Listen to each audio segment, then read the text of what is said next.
Assalamualaikum warahmatullahi wabarakatuh. Buat pemirsa yang budiman, adalah keputusan yang tepat ketika negara Israel itu tidak datang ke Indonesia ya. Meskipun dalam bentuk Piala Dunia, timnas Israel tidak perlu datang ke Indonesia. Sebab kenapa?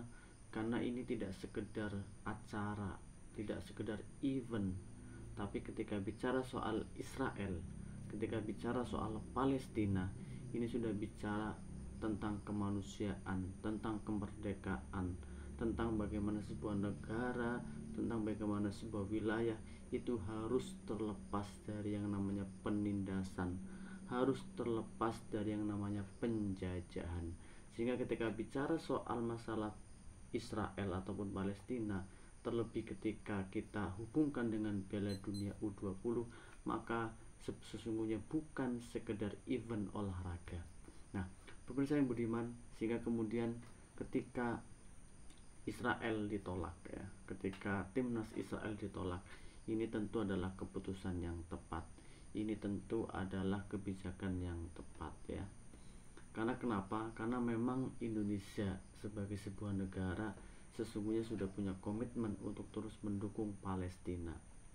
Indonesia ketika menerima timnas Israel untuk datang ke Indonesia, maka sesungguhnya secara tersirat bisa dimaknai ia menyetujui invasi Israel ke Palestina, dan sesungguhnya ini bertentangan dengan prinsip dasar di negara Indonesia. Ketika Israel diterima di Indonesia, ini juga bertentangan dengan konstitusi yang ada di negara Indonesia, di mana negara Indonesia adalah negara yang ingin melepaskan dari penjajahan. Tidak boleh ada penjajahan. Sehingga kemudian kita harus bersama-sama menyerukan tentang penolakan terhadap timnas Israel untuk masuk ke Indonesia. Namun pemirsa yang budiman, ada hal yang sangat penting ya. Kenapa kemudian kita khususnya umat Islam harus menolak Israel ya? Karena sesungguhnya Israel itu adalah negara penjajah yang kemudian merebut wilayah yang itu menjadi milik umat kaum muslimin. Kenapa demikian? Karena Palestina secara syariat Islam dia adalah tanah khorojiyah, tanah yang kemudian sudah masuk ke dalam wilayah Islam ketika dulu Sayyidina Umar bin Khattab itu menaklukkan Yerusalem. Ketika dulu Sayyidina Umar bin Khattab menaklukkan negara yang sekarang wilayahnya disebut sebagai Palestina, sehingga kemudian secara status dia adalah tanah khorojiyah, di mana tanah khorojiyah itu adalah tanah atau wilayah yang menjadi hak umat Islam sampai hari kiamat.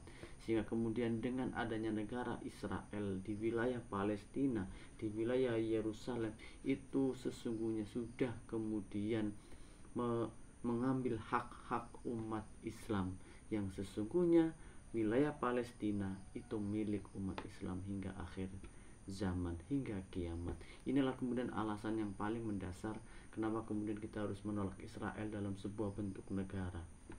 Kita harus menolak Israel dalam sebuah bentuk entitas politik, karena dia sudah mencederai hak-hak umat Islam, apalagi kemudian dia di mata dunia sudah kemudian melakukan invasi, penjajahan, penindasan, penganiayaan di tengah-tengah Palestina. Maka kemudian kita harus dengan tegas mengatakan tolak kemudian Israel, tolak timnas Israel untuk datang ke Indonesia.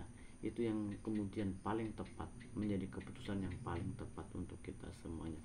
Semoga kemudian kehidupan kita nanti untuk keseluruhan umat Islam tidak terbatas kepada wilayah tertentu, tapi kita bisa bersatu dalam sebuah entitas yang kemudian diberkahi dan juga diridhoi oleh Allah Subhanahu wa taala, dengan kemudian di dalamnya semua pemahaman, pengaturan dan juga syariat Islam itu bisa diterapkan secara menyeluruh, sehingga kemudian Islam sebagai rahmatan lil alamin benar-benar bisa terwujud.